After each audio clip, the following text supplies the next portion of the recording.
This is gonna blow your mind, and ammo and bullets are not the same thing. Okay, picture this. Ammo is like a cupcake recipe.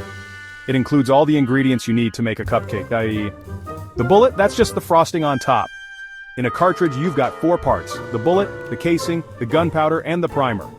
The casing holds everything together, like the cupcake liner. The gunpowder is the flour and sugar, giving it the power to go bang. And the primer, that's the spark that starts it all, like preheating your oven. So, when you hear ammo, think of a complete package ready to roll. But a bullet? It's just one part, the bit that actually flies out and hits the target. Next time someone says bullets, you'll know they mean the frosting, not the whole cupcake. Hit that like button if you learned something new today.